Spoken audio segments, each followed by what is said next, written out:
Hello and welcome to Shaw Locals Bears Insider Podcast. We are here. It is the Friday before the season opener. The season has started. Thursday night, we saw Philly and Dallas going against each other, and now we are going to get ready for the Bears to open their 2025 season against the Minnesota Vikings on Monday night. I am Shaw Local Chicago Bears reporter Michael Dwojak here with the Northwest Herald's Joe Aguilar. We've got a fun episode for you folks. We're going to do a little bit of a combo episode. We're going to preview the 2025 season as well as the Bears opener on Monday. We had our predictions published this morning, so we'll look at some of our predictions, just kind of look at that, and then we'll obviously break down Monday night's game against the Vikings. But if you're joining us on the live stream, thanks so much for joining us. Make sure to chime in the group chat, ask any questions you guys have about this matchup, about the season. We'll be happy to ask it or answer it, I guess I should say. And if you're joining us on the podcast, thanks so much for joining us. If you want to join us on the live stream, make sure that you're checking out our social medias. We're usually going on Monday and Fridays during the season. Obviously, the Bears schedule makes things a little bit different, especially with the Monday night game. But we'll keep you guys updated on what we're going to be doing each and every week. So make sure you follow our social medias. And if you're on YouTube, make sure you like us. That's the best way to support us. Kind of help other people who are obviously Bears fans interested in this stuff. So make sure you like us. That's we really appreciate your support. So, Joe, we're recording this on Friday morning. Let's just get into like the brass tacks stuff that kind of has been going on. And the biggest stuff is the injury report to kind of talk about. Now, the Bears practiced on Wednesday, but they did not release an injury report. And then they did not practice on Thursday, but they did release an estimated injury report and some, not some great stuff on there. You have Josh Blackwell. He would have not practiced. He's got a groin injury. TJ Edwards would not have practiced. He has a hamstring injury.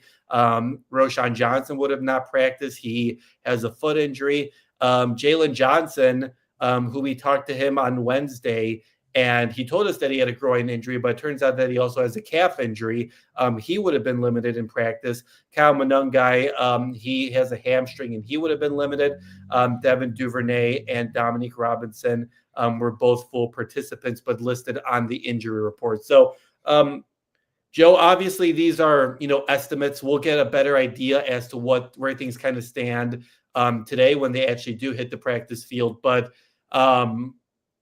some concerning stuff there. I mean, the TJ Edwards thing is not good. We saw him leave practice last week. It turns out that's a hamstring injury. He didn't look too happy when it happened last week, but you obviously Jalen Johnson is really important. Montez Sweat. You've got a lot of important players on this team, but I feel like TJ Edwards is kind of that unspoken leader for this team, and he's someone who plays every single down, and he's someone, especially as you're getting ready to go against the Vikings, who's probably going to run the ball a lot, you would really need TJ Edwards in there. Well, I think I jinxed him because in our story that's running online about our surprise MVP on defense this year, I kind of went on a limb and picked TJ Edwards because really the sole reason he doesn't get hurt. If you go to Pro Football Reference, which I do all the time, with all the stats, he hasn't missed a game as a Bear, I think, in 2 seasons. And I think with Philly, maybe he missed 1. Maybe he played all 17 as well 3 years ago. So he just shows up. And with so many other concerns on the defense as far as injuries, you mentioned them all pretty much. Well, everybody in the secondary, really, including Jaquan Brisker, who you didn't mention. That's good because, again, I've expressed many times I just don't have confidence and him playing 17 games this season based on all the concussions he's received. And then Jalen Johnson is the big one because you're playing Justin Jefferson come Monday night. The good news there, I mentioned this the last time, was, you're not facing Jordan Love or, one of the, you're not facing Jared Goff to open the season. You'll see Goff in week 2. But J.J. McCarthy's a rookie, hasn't proven anything. You would expect there to be some growing pains, even with a great head coach he has. But but the injuries on defense are concerning. And then the running back, which is kind of what we've known all along, and will probably be a game time decision come Monday night, which running back 2 is ready. And that'll be the guy to go, whether it's Monangai or Johnson. Yeah, it'll be interesting. Obviously things can change. We'll see whether Roshan gets back out there, but he hasn't been out there for the last couple of weeks with that foot injury. So Yeah. we'll see where that goes. Kyle obviously limited. We'll see where that goes. But yeah, I mean that running back room is going to be, we'll get into the storylines and all that kind of stuff about that Vikings game. But for a new offense trying to get its footing this year, you really want to run the ball, especially early. Yep. Especially going against this pass rush, this blitzing defense by Brian Flores, and you don't really. I mean, DeAndre Swift can only do so much, right? Like you got Britton Brown. I think he's shown you that he can be a tough runner sometimes, and I think that he can be a guy for you, but without Roshan Johnson, potentially with Kyle Monangai, that room is pretty depleted at this point, and that's really interesting, just given how much Ryan Poles didn't really address the position, other than getting Kyle Monangai in the 7th round this year. Yeah, and it's too really late to go get someone who's healthy off the waiver wire or someone else's practice squad. So we'll see. I mean, you're not going to need that running back 2 to carry the ball 10 times Monday night, but you're going to need him. I don't think DeAndre Swift is going to play every down. So it is important, and we'll see what happens. Again, they've had a long time to figure this out. They know the situation. It's not the injuries the guys have are nothing new. I mean, it's not like it happened in the last few days. So I'm sure they're on top of it. I'm sure they'll have a running back 2, a guy who's healthy enough to play come Monday night. All right, Joe, let's dive into our season predictions here. We'll kind of go through these a little bit, just because we want to make sure we get our Vikings stuff in there as well. But, obviously a big year, Ben Johnson taking over for the Bears, really has brought in a breath of, fresh air to the room. A lot of guys are, really invigorated. And obviously that happens with a lot of coaching staffs. We'll see how it goes in week 4 and week 5. But at this point, it really does seem like Ben Johnson has really kind of, set things up for Caleb to succeed, for the whole offense to succeed. So, with that, I'm going to start things off pretty hot here. Joe, who do you think is your Bears MVP this year? Well, as I wrote, I didn't see your picks. I'm guessing you said the same one. Did you have the same one as me? I did have the same one. I went with the obvious. I feel like we both went with the obvious choice here. Yeah. I mean, he has to be. If not, my hair can still get a little more gray, but I don't know if it can get much more gray if this doesn't work out this year. We keep saying, and I'm cynical by nature. Well, as I've aged, I've become more cynical as a Chicago sports fan. But my goodness, if this isn't the right coach, if this isn't the right quarterback, I can't. How many more teardowns do we do? You have to get the quarterback right.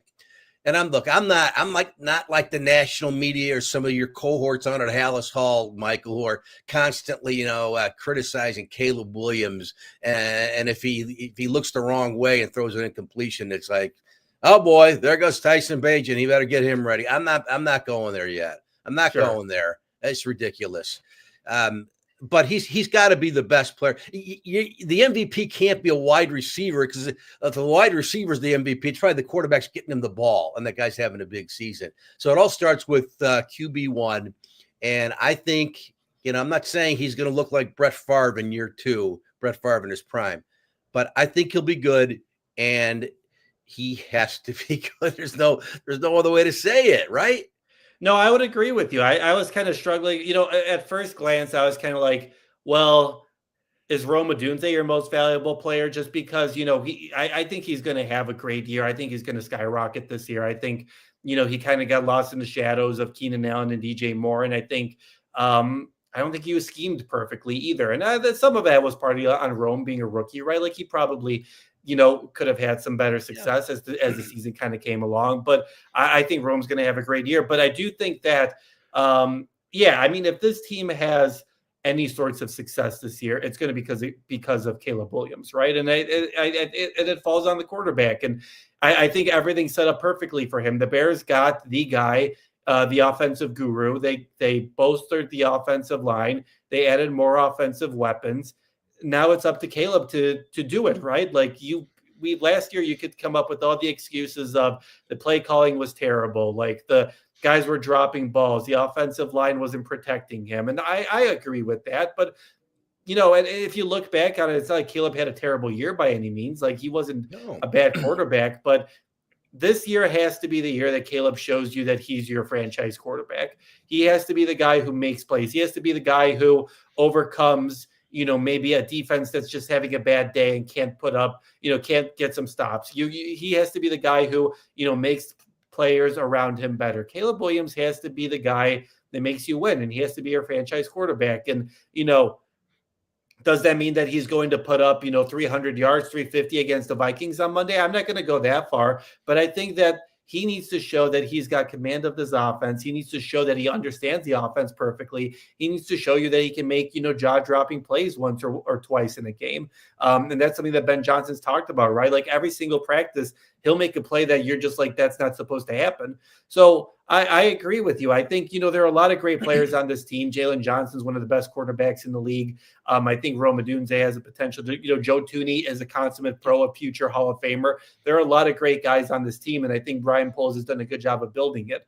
But I do think that you're not going to succeed if Caleb isn't good. So I agree with you. It just feels like a no-brainer to me that Caleb would be your most valuable player this year if you have a good season. Yeah. All right, let's move on over now to Rookie of the Year. And you and I kind of split on this one, Joe. And I don't hate your choice. So why don't you tell us who you got for Rookie of the Year? I think I picked Luther Burden, right? Yep. Yeah, I mean, you could go a lot of ways here. I just hope we have a guy who we can say he's a good candidate, and that guy's a good candidate. If we're saying a process of elimination, then that's a bad year, and I've got more gray hairs. We have to have a guy who emerges, and I think Burden, I didn't want to ask you this. I could have probably asked you this before we started taping, but in the preseason, he was pretty much getting all his reps with Tyson Bagent. So I don't know if that's going to be indicative of his playing time come the regular season. But everything we saw from Luther Burden, including the swag, I really like this guy's swag, man. We're in the shades of the postseason. I mean, I know that means nothing if you can't catch the football and make plays, but he certainly looks the part. He sounds the part, and everything I've seen, and I just like. Again, you want to make your quarterback better besides pass protect for him. Just give the guy a little pass. It doesn't have to be a screen pass, but a short pass, and let him do his magic. And that's what a lot of good receivers in the league do.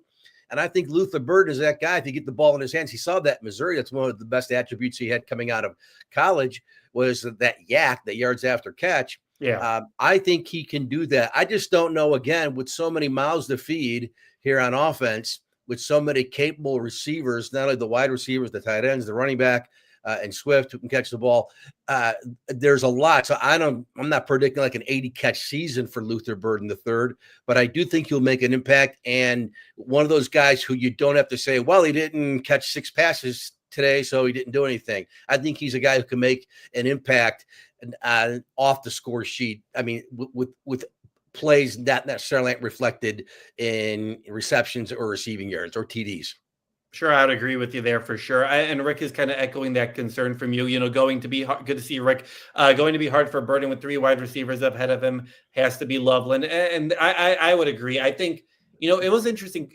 Ben Johnson was asked this week, where is he with his trust with the rookies, right? And I think Ben's kind of echoed the point of they have to earn his trust, right? Like they have to he said they're all in different spots. Obviously, everyone's doing what he wants to see, but the trust level is different with each player. So I'm curious, and I'm not here, saying that he doesn't trust Luther Burden, but I do wonder whether missing most of the spring, whether his kind of slow start to training camp. I think Luther showed you that he can be a great wide receiver in this league, and he's got the talent to do it. But I do wonder whether that trust is still developing with Ben, and I wonder whether that kind of slows things down for him, especially early in the year when he's got DJ Moore, Rome Odunze, Olamide Zaccheaus, right, Cole Kmet. So I will be interesting to see how that kind of develops. But because of that, that's kind of why I went with Colston Loveland. I mean, you drafted him with the number 10 overall pick. He's kind of a unicorn. Like, I think he's going to become, I think him and Cole Kmet, and I think you saw that in the Buffalo Bills game, will become Caleb's best friends really early in this season because they're just going to be safety nets for him. They're going to be open in the middle. They're going to be open, going to the side. And they're just big targets, right? Like I think Cole is going to be used in a much better way this year than he has in the past, and I think he'll actually reach his full potential this season, as opposed to what the no targets last year, which still made no sense to me. And I think Colston is going to be, guys are going to focus in on him, but he's like what, your number 5? If he's on the field in your 12 personnel, he is probably guarded by the linebacker, the middle linebacker, or like maybe the late safety. Like the guys are not going to be able to keep up with him. So I think Colston is going to have a big year, and I think Caleb is going to rely on his tight ends, especially Colston. So that's kind of why I went with him. I think he's going to be looked at early. He's going to be a big target. He's going to be really tough to stop. And I just think that, it's just going to be hard to stop. And then he's just kind of the unicorn tight end that, made him so valuable at number 10. Well, I just hope we're having a conversation at the end of the season saying, boy, it's a real tough pick between Loveland and Burden because they were both great this season. If we're having that conversation, hey, man, be happy as a Bears fan because there'll be lots of other good Bears things we'll be talking about then. Yes, there are definitely. Yes, for sure. You're hoping that, I think we're all expecting Rome to have a big year and lead the team, but I don't think it's going to be. I think it's going to be pretty even. I think, each guy is going to step up each week, and it'll be interesting to watch how Caleb and Ben Johnson kind of divvy the ball up. All right, moving on to Defensive Player of the Year. Joe, you kind of hinted at this a little bit earlier with your jinx. I don't know if you fully jinxed him. To be fair, he got injured before you knew about this. So to be fair, you did not officially jinx him. But who did you have as your Defensive Player of the Year? Yeah, I had TJ Edwards, and it's really, again, is he the most talented, most athletic guy on the Bears defense? Heck no. Heck, and I love TJ. I covered him in high school at Lakes Community in Lake County. He was great. He almost quit. He almost quit football, by the way. You ever hear that story? He almost quit football his junior year. His head football coach, Luke Mertens, told me the story. He had to convince, because TJ wanted to play basketball in college. And his coach was like, TJ, reconsider. And, come on. And he did, thank goodness.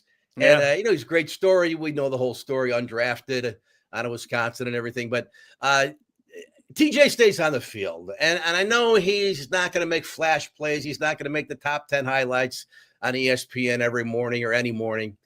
But just the consistency, what he brings, because the other guys, there's just too many injury concerns. Jalen Johnson is the best player on this defense. We've talked about that enough. He's earned it. He's got the resume with the Pro Bowl appearances.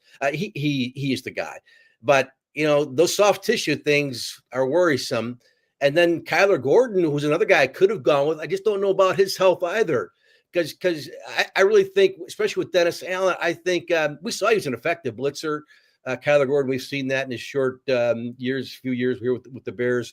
He can be a really good player. And then Montez Sweat, you'd like to think, this is a 12-sack season coming up, man. Get ready. But I don't know. I don't know if we've seen enough. You're there every day. I hope we have. I hope that's what's in store. But you got to get some of the compliment. Is Odengbo the guy? I don't know. I'm not convinced yet. We'll have to see it. So really, I guess you can almost say on a process of elimination, I went with TJ, who I do like. He's not, I don't think he's going to a Pro Bowl. He's close, but he's not. But just because I can trust him, and then this injury happens, more so than I can the other guys.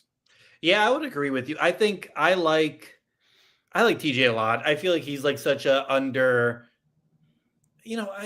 don't know if he's undervalued. I just think he's maybe a little underappreciated just based on he's just there every single down. He's just consistently making plays. He's leading you in tackles or, usually at the top of leading you in tackles. And I just think that he's a consistent leader who always is there. So, yeah, I would agree with you. I think TJ is definitely up there. I went with Jalen just because, man, if he's so essential to this defense working. And, the big thing about Dennis Allen's defense is it's going to be man-to-man coverage. You're hoping that the blitz lands quickly and forces the quarterback to make mistakes, but we don't know if that's going to happen.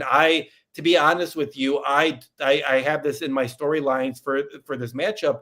I don't know what we're going to get out of this pass rush. I saw some good things, but that was also going against a Bears offensive line that is still trying to figure things out. So I think we're still waiting to see whether whether the additions Ryan Poles made for this defensive line was enough. So because of that, I think Jalen Johnson is going to be huge. This is his time to shine in man-to-man coverage, be as sticky as heck. I think he's got the talent to do it.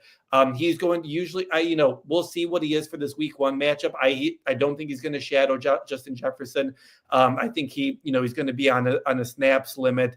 Obviously just trying to work back into shape, but for the most part throughout the season, he's going to be on your best wide receiver. He's going to be on that guy consistently. And if you don't have a pass rush, you need your cornerback to make sure that the top wide receiver isn't open. So, I think that the pass rush needs to obviously be really important. But, man, if Jalen Johnson isn't clicking the way he can be clicking, I think there are going to be a lot of problems for this defense. That's my concern. But yeah, if he stays healthy, if he's on the field for 17 games, 16 games, he's the MVP. And, most important position on defense, rush edge. Yeah. Second most, shutdown corner, right? Yeah. And the Bears have that guy. Rick chiming in saying Montez needs to be the best defender that will make the DB's lives even better. And I agree. I think that's true. You need to see, this is the season that you need Montez Sweat to show you that he was worth the 2nd round pick that you traded and the big contract that you gave him.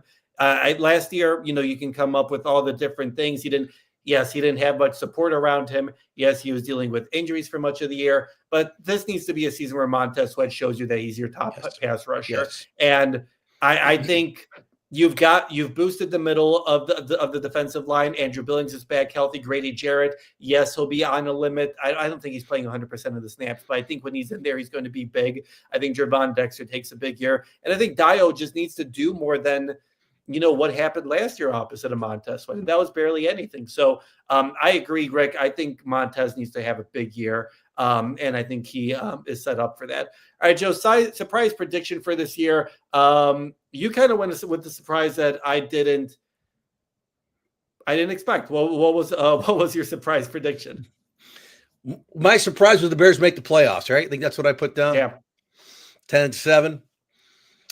It's a little bit of a reach, but I think this season, because you just don't know. You just don't know, unless your quarterback is Tom Brady in his prime, that it's going to be a great year. With so many teams because of injuries and variables. But the Bears, I have a feeling it's either going to be really disappointing again. Maybe 7-10, which to me would be really, really disappointing, right? I mean, you'd have so many questions. Is the quarterback right? Is the coach right? Can he figure this out? But the ceiling to me is there.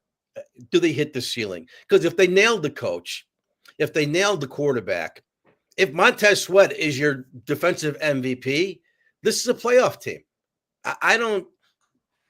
That's what we need to know. If they go 8, I got to do my math now. It's 17 games, 8-9.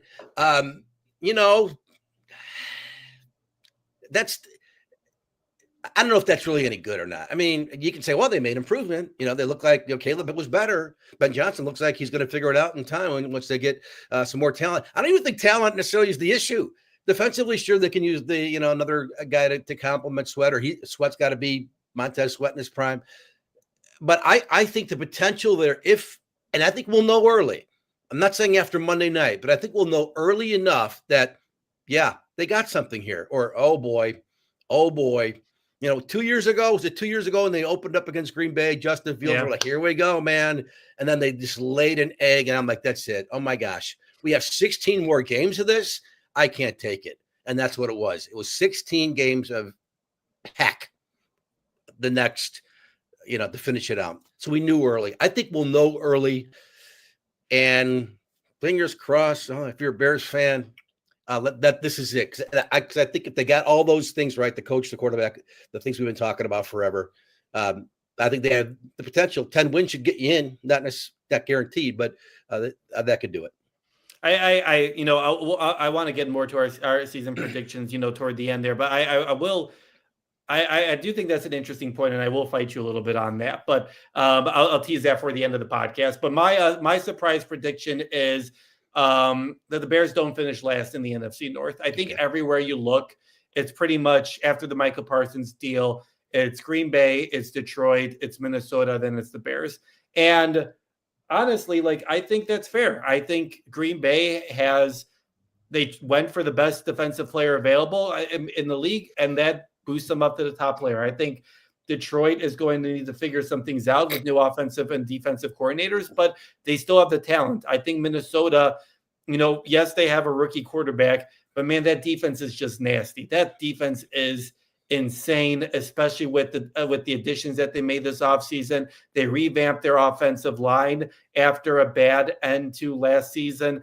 And they still have Justin Jefferson, who I know has been dealing with an injury, and I know Jordan Anderson is missing the first 3 games of the season, but it's a talented team around JJ McCarthy, and I think the talent around him is going to be able to maybe put things like I think Caleb would have loved to have that team around him last year if he was able to do that, right? So I think because of that, I think everyone is thinking that the Bears are going to be last, but I think that this year, I think that the NFC North is the best division in the whole NFL, but I think that it's going to be much harder than it was last year. They're not playing the AFC South this year. They're playing a much tougher division. They're playing the AFC East.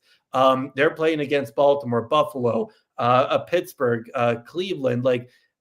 Cleveland I'm not that worried about, but the Pittsburgh is always good. And Baltimore's and Buffalo are Super Bowl contenders. Like that is not going to be easy by any means. So I think there's going to be some regression in the NFC North. I don't think that means that they're going to be bad by any means, but I do think that means you're not going to see a 13-14 win season. You're going to see more losses, and you're going to be much more battle tested this time around. Well, yeah, I mean, it's hard. I mean, it's going to be hard in this division, but I do think all of these teams, there's such a fine line here. I don't think the Bears are down here and everybody else is way up. No, I would agree with you. Yeah, I don't. So, and I know it's like, you're telling me the Lions are going to have a bad season. You're telling me the Vikings are going to have a bad season. No, I just think a lot of these games, look, the Bears, the lousy Bears of 2024 beat the Packers at the end there. Almost beat them twice.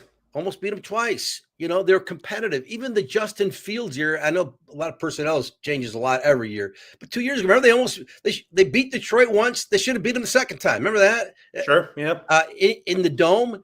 So it's close. And I do think, how many times we hear it every week, every Sunday, it was just a 1 or 2 possession game there, boy, we could have stopped them there and stopped that 55-yard pass, touchdown pass. That would have been the difference in the game. A lot of it is that. And I do think these coaches aren't going to screw up the clock in the final minute. I don't think they're going to be burning timeouts after a timeout, TV timeout, come out of huddle. I don't think we're going to see that. I know. And I think if they can coach up Caleb, to take away the negative plays. I want to get back to one more thing. I heard Troy Aikman, I think on the Score yesterday, was talking about when they were talking about the sacks and all the 800 sacks Caleb took last year, whatever the crazy number was. Could you imagine if he actually took 800 sacks? He would not be playing right now. He would not be playing. We'd be asking that Austin Reed kid to come back. Get him back so he can play quarterback. But Troy Aikman was saying, he goes, I always looked at sacks. Sure, the offensive line plays a large part of that, but they're on the quarterback. And I don't know if that was a revelation for me, but I mean, here's Troy Aikman, the Hall of Famer, saying that, where it's like, really, Caleb can just get away from the negative play a lot, because a lot of those, like, okay, the coverage broke down. Just toss it to the blonde in the third row of the bleachers, anything, right? Just get rid of it. 2nd and 10 is better than 2nd and 18, because then we're done, right? Then you're done. You're just hoping not to screw it up and punt and live to fight another series. So, and I think Ben Johnson will coach that out of him in time. But it's tough, Michael. But again, so many of these games are close, and it could be just something simple like that, because I don't believe among those 4 teams in the NFC North that the difference between the Bears and the Vikings, Packers, and Lions is that much of a disparity. maybe I'm just dumb. I don't know. Well, I know I No, am, but you no, I know, mean, no, I mean, I agree with you. And, I don't know a lot about this year. I think there's a lot of uncertainty surrounding the season mm, about how it could potentially go. But I do know that the Bears are going to be much better coached and much better. I think they're going to have scheme advantages for the first time in a long time. I think offensively, they're going to, I can't recall the last, maybe Matt Nagy in his first year, created some advantages offensively. Mark Trestman for how bad of a head coach he was. He was a really good offensive mind, and he did create a lot of good matchups there. But this is the first time in a long time that the Bears have a scheme advantage. And I think they do with Tennessee on defensively too. So yeah, I don't know a lot about what's going to happen this year, but I do know that this team is going to come out prepared. They're going to be ready. They're going to be coached well, and that they are going to be put in positions to win. It's up to the players, obviously, to win. They're going to be, listen, are there going to be rookie coaching mistakes? Of course, every coach goes through it. Like it's amazing watching the NFL every single week, how like these multi-billion-dollar entities are sometimes run, and you're just kind of like, really, that you like you didn't call a timeout there, you didn't do that, all that yeah. sort of stuff. I'm not saying that stuff isn't going to happen, but I do think that this Bears team is going to be run much more efficiently than it was in the past. And I think that's going to be really big in a couple big weeks. But I was laughing a little bit earlier, Joe, when you were talking. How much do you feel like Bears fans are just going to lose their minds if this team starts off on the 3-and-out on Monday? Like I can't imagine how soon the Boo Birds would come out if this team just came out with the 3-and-out to start Monday Night Football. Yeah, I mean, I just don't. I know it's a new coaching staff, and everyone's been stressing patience, but they go 3-and-out, or if Minnesota gets the ball first and they drive 80 yards and put 6 on the board right away, oh boy, and that's the what vibes I are going to mentioned shift quickly at Soldier Field if that happens. It is. I mean, it's not like, hey, let's give it 3 games. It's a new coaching staff. No. Rick is not optimistic here. He's saying that he's expecting it. Rick, come on, have some hope. It's a new season here. Have at least a little hope that things are going to be a little bit different here.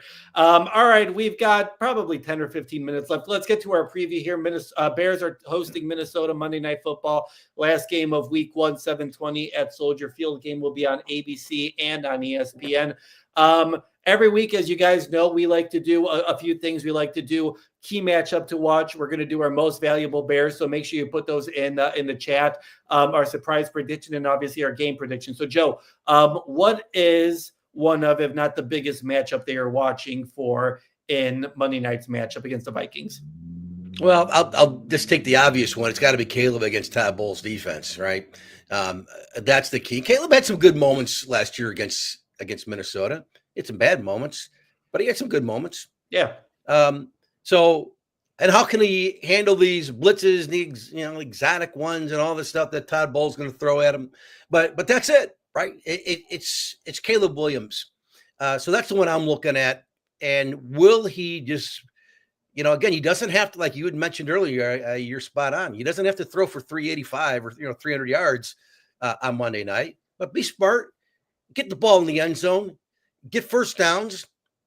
You can march 40 yards and eat up some time on the clock, and then before you have to punt it away. Okay, that's okay. But you ate up some time, kept the ball away from their offense. That's what you got to do. So I want to see that. I want to see if he's smart. I want to see if he can. We're all watching to see how quickly he can process and does he get flustered? Because if he doesn't get flustered, he'll probably get flustered a couple of times. He's still Caleb. You can't take it all out of him overnight or in one camp. But if you can eliminate that and just be smart with the football, and you got to get points on the board. I'm not going to, if they score 13 points Monday night, here we go again, right? It's going to be a mess with Bears fans. But that's really what I'm looking at, because as we've said, we were saying it all last year, it's all about the quarterback. Yeah, so that's my easy answer. No, I agree. I'm definitely looking for that. And it's Brian Flores' defense. I agree. It was interesting based on, talking to Caleb this week. He talked about how going against the Vikings was kind of like, he didn't call it that, but I kind of consider it like a welcome to the NFL moment where, he's going against Minnesota, against Harrison Smith, obviously a vet, safety in this league. And he checks to a play, and then Harrison Smith checks to another play, and then Caleb's like, well, shoot, I got to check to another. Like he learned for the first time, like, man, there's like a lot of cat and mouse to this. Like, especially in the Brian Flores defense, him and Ben Johnson both emphasize that, Brian Flores is going to put a wrinkle into his defense just for you. Like something you saw against Detroit, something you saw against Pittsburgh or whatever, doesn't mean that that's going to happen against you. And I think that's really important for Caleb. I had a story this week about, what Caleb learned of going against the Brian Flores defense and how that could help him this week. And he knows that he's going to have the unexpected and he's going to have to adjust quickly. And I think that's going to be a really good test. And I think that's going to be really good to see not only, how does Ben Johnson, put Caleb in positions to succeed, but how does Caleb kind of adjust to what he's seeing and kind of put the Bears in positions to succeed? So I agree with you. I think it's going to be a huge matchup. How does Caleb run the offense? How does he do it? How does he go against what Brian Flores is going to do? So, yeah, I agree with you. That's definitely something that I'm going to be looking for on Monday night. For me, I'm going with Ryan Poles spent his offseason. He got Joe Thuney. He got Drew Dahlman. He got Jonah Jackson. Braxton Jones is your left tackle. Here's the first game. Try to figure out how to stop that Minnesota defense. They blitzed the most. Jonathan Grenard, Van Winkle. They got Jonathan Allen now. Turner is going to be a bigger player now in the second year. Man, good luck. I think it's going to be really interesting to watch Braxton Jones going against this because I think Brian Flores is going to put Jonathan Grenard opposite of Braxton Jones the whole night, and he's just going to exploit that matchup. So I'm really interested to see what does Joe Thuney do to protect them? Does Brent Johnson put Cole Kmet or Colston Loveland next to Braxton Jones to help him? Because you're going to need a lot of help, stopping that, that Minnesota defense. And I'm really interested to see how well does this offensive line do, but particularly, is Braxton Jones up to the job? Because, this left tackle competition isn't set in stone yet. So if things go pretty poorly, I'm not going to say that he's going to pull Braxton Jones, but I think the competition can get a lot, hotter if, he struggles going against that Minnesota Vikings defense on Monday. And I'll tell you, I think one guy I don't think we've talked about him the entire podcast sessions all of this run. The other tight end they got from Miami, Smythe, is it? Yeah, Durham Smythe. Maybe we see him more. Maybe you see two tight ends, but it's not Loveland and Kmet. He'll be involved, yeah.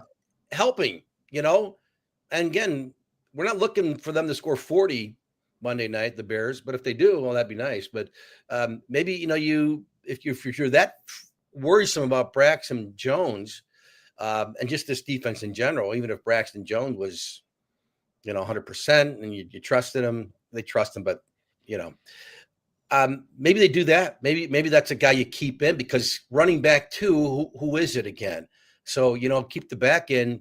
So they'll have to figure that out. We'll have to see if it gets out of control. It's good that it's at home. I think that'll help for the Bears.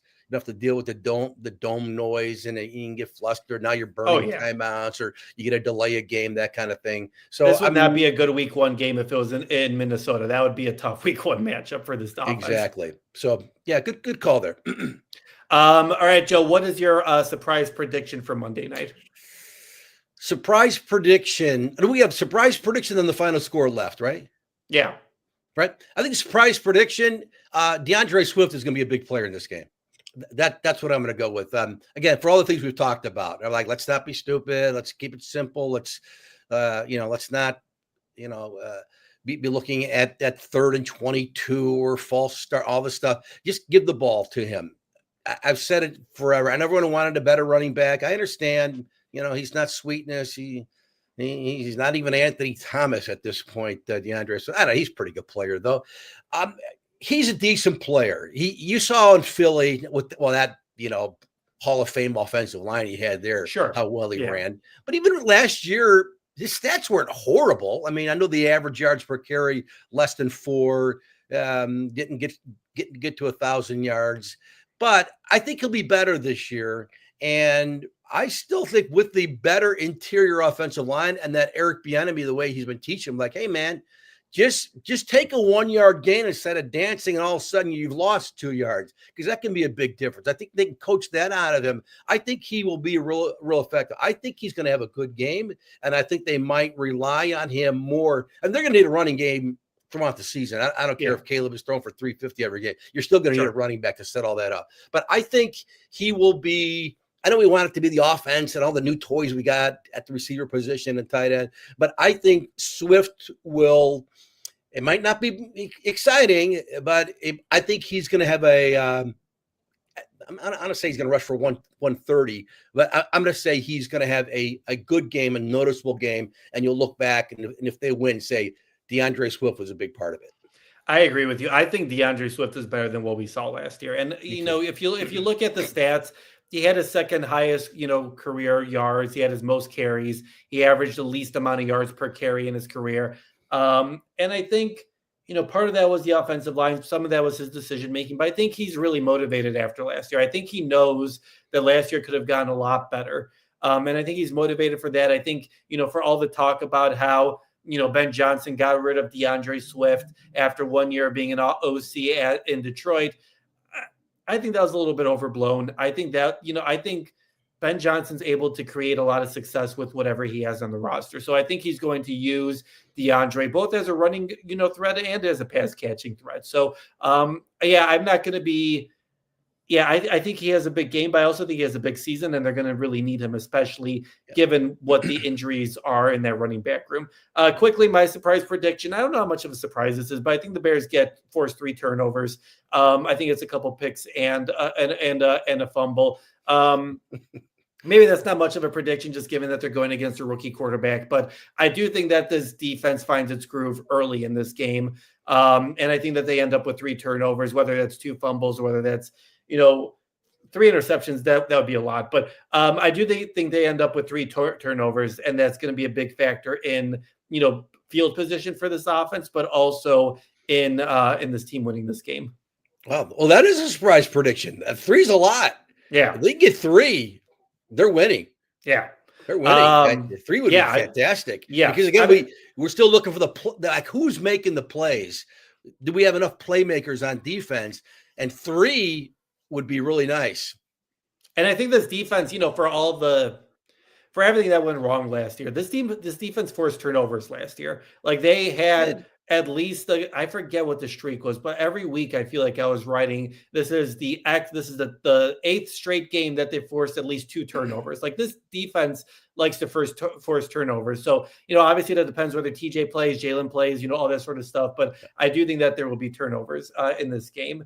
All right, Joe, who is your most valuable Bear for this game?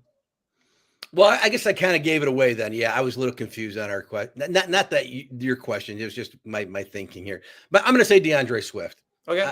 I'm going to go with DeAndre Swift. Again, I just think it won't be. Boy, I'd love to be. I've been drinking the Kool-Aid. I've been pretty optimistic here with my Bears, with Ben Johnson and Caleb and everything, and I think it's going to be fine. But maybe week 1, a pretty heavy dose of DeAndre Swift in the backfield. Get those 3 turnovers.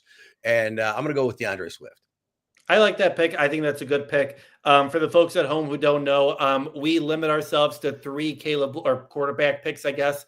Obviously, that we're hoping that's Caleb all season long. But so Joe's going with DeAndre Swift to start off the year. I'm tempted to go one of 2 ways. I'm tempted to either go with Caleb or I'm tempted to go with Rome.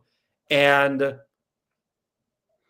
do I save my Caleb for later in this? Like, I don't know if I want to burn this in week 1.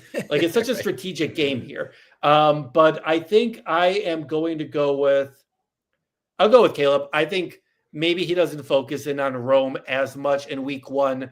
I think Rome is going to have a big game this year, but I hope he has at least one big game. If he doesn't, we're going to have a lot of problems. But I'm going with Caleb. I'm going to go with the obvious one here. I'm going to start off. I'm going to burn my Caleb in week 1, but I think this is a week where he kind of spreads the wealth a little bit and he kind of gets different guys involved. So I think it might be a little tough to focus in on one guy. So I'm just going to go with the guy who throws the ball to everybody. Rick chiming in with DJ. Very curious to see how Ben uses him catching and running the ball. I'm really curious about that too, Rick, because there's a lot of mouths to feed. Like Rome becomes your X wide receiver. Olamide, Luther kind of become your slot wide receivers. Obviously Colston and Cole are your Y wide receivers.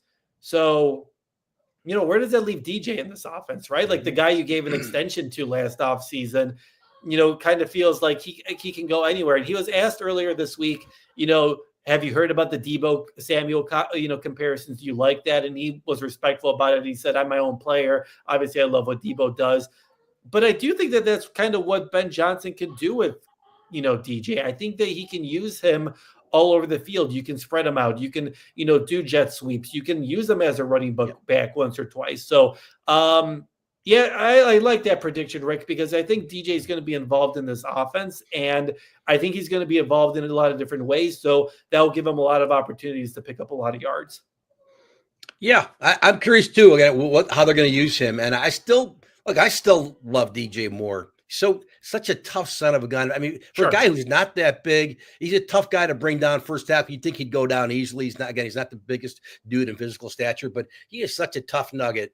And I still think, look, like when you need a big catch right now because the other guys are rookies or they're just unproven. DJ Moore is still the veteran guy. You can trust him. You can go to him. And I think everyone needs that. I guess I'll use the word, the security blanket. I think he's still that guy. There's no Keenan Allen this year. So I think TJ will, we saw him run the ball a little bit last year, especially maybe with, Ben Johnson. I would like to be creative. I don't know how many tricks he's going to pull out of his bag come Monday night in the first game, but we'll see the football in DJ's hands. I'm pretty sure. Yeah, I agree with you. I am curious to see what, for sure. I am curious to see what that offense looks like. Like, is it pretty vanilla? Like not vanilla of like preseason vanilla, but like, are you going to see a pass to Darnell Wright? I don't know. I don't know if you're bringing out all the tricks. Like, I don't know if you bring out all the tricks in this game, especially because like you want Caleb to feel comfortable. Like you want him to get him into a groove. So are you just doing a lot of short passes to kind of build a momentum and that kind of stuff? Do you rely on the running back game?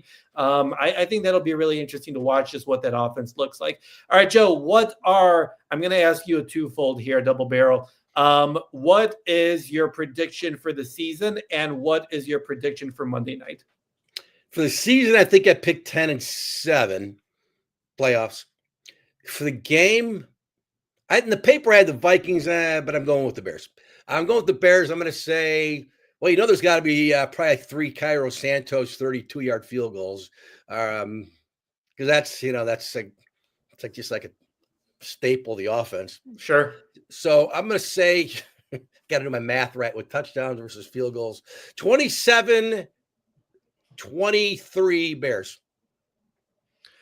I'm going with the Bears too. I'm trying to decide how confident I am that this is going to be an offensive shootout. I don't know if it is. I'm going to go. I have the Bears winning this game. I have them winning. Let's go with like 21-17. I think it feels like a 21-17 game. Defense comes up with a late stop there. I think you're encouraged by the way everything looks. I don't think Caleb throws for 350. I don't think any wide receiver is going to have over 100 yards. But I think the offense shows that it can move down the field efficiently. I think Caleb looks good. He makes short passes. He takes what the defense gives him. Are there going to be mistakes on third down? Yes. Is there going to be a sack on third down? Yes. This defense is too good to not do that against this Bears offense. Like this is just an elite defense. Right. So it's not going to look perfect, but I think it looks manageable and efficient enough where things look pretty good. And for my season prediction, I'm going with 8-9. I think that you mentioned Joe earlier is 7 or 8 or 7 wins progress. I think it is. I think that you need to look at the schedule. The Bears have road games against the division. They have road games against Baltimore, Philadelphia. You got where else am I going this year? You're going to Washington. You're going to San Francisco. You're going to Cincinnati. That's a tough schedule. Plus, you got home games against Pittsburgh and the division. I think it's not going to be easy. It's one of the hardest schedules this year. So I think 7 or 8 wins is progress. I think it's one of those things where maybe you're like, man, like you would have liked to win some more games, but I think if Caleb looks like he's your quarterback and you're winning games toward the end of the year and that leads to 7 or 8 wins, I think that's great. I think that shows you that this team is on an upward trajectory. I think you kind of make comparisons to Detroit 3 years ago when they, didn't make the playoffs, but they upset Green Bay at the end of the year and kind of build momentum. So I think this is an 8-win team. I think that they win games that they would have lost last year. And I think that's progress just based on what the schedule is, because the schedule has no layups. I think maybe New Orleans is maybe your most winnable game.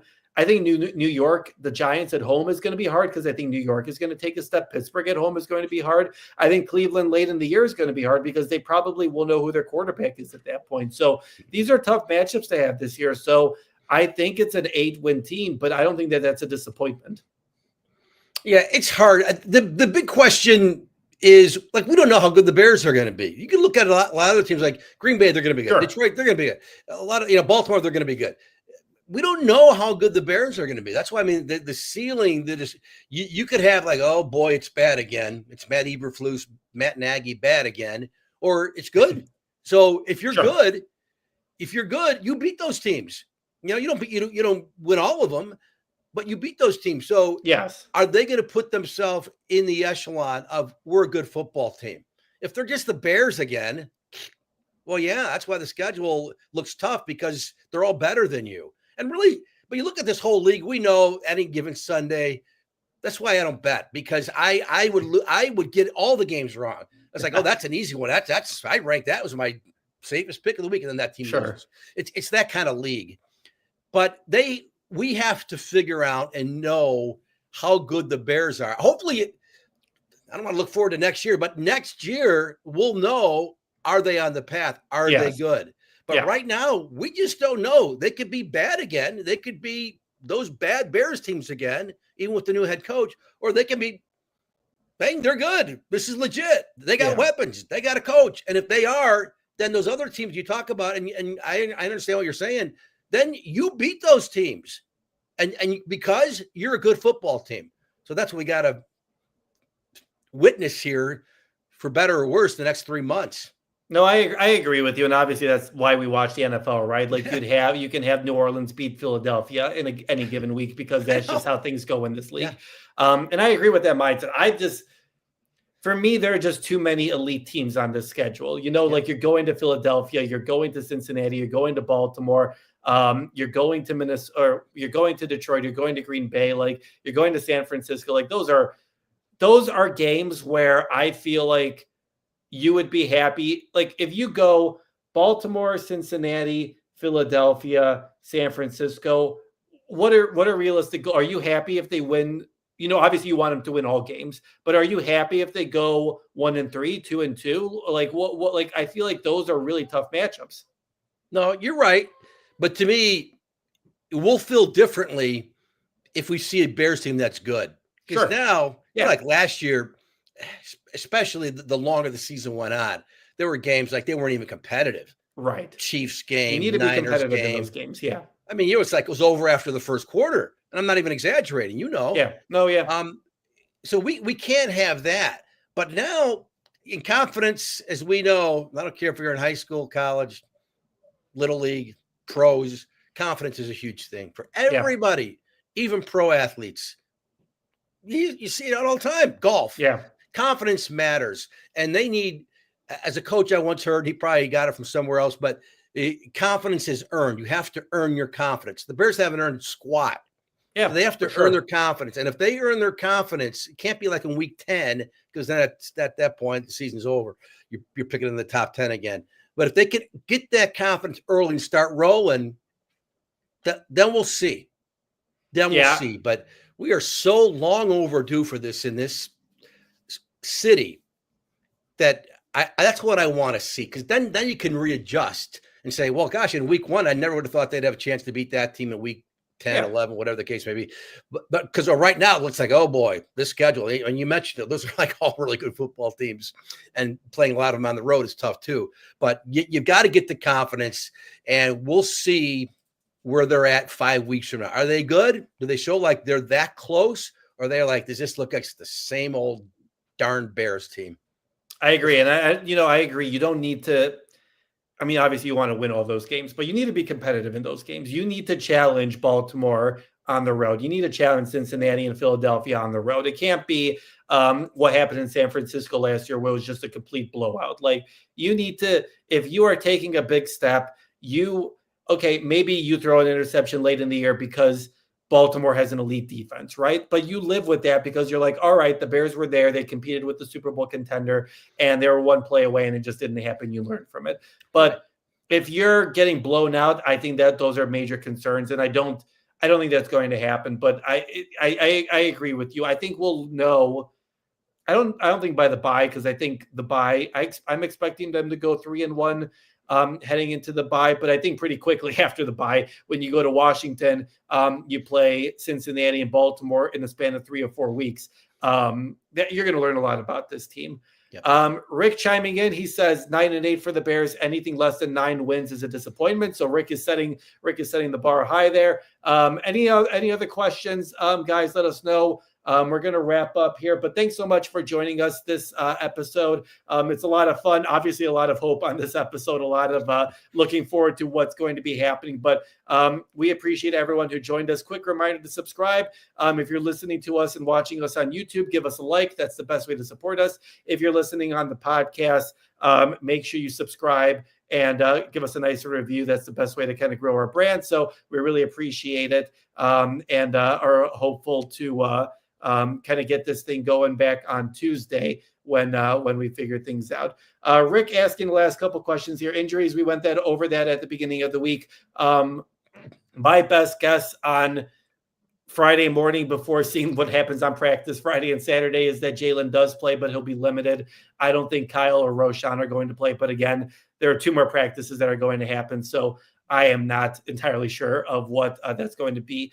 But Brandon Brown is probably your running back too on Monday night. But we'll keep you guys focused. We'll keep you guys up to date on what we're going to do on Tuesday. Obviously, the Bears schedule will determine on when we do this, but we're hoping to do this on Tuesday after the Bears game, either Tuesday morning or Tuesday afternoon, based on what our schedules look like. But make sure you're following Joe Aguilar at Joe Aguilar 64. He's got your Friday night coverage, and he'll be helping out with Bears stuff with 3 and Out on Monday. So make sure you're checking out that stuff, and make sure you're following me at Dwojak 94. I'm on all the social media, so make sure you're following there for all the Bears latest stuff. But thanks so much for joining us, guys, this week. Enjoy the first week of the NFL, and we will talk to you folks down the road.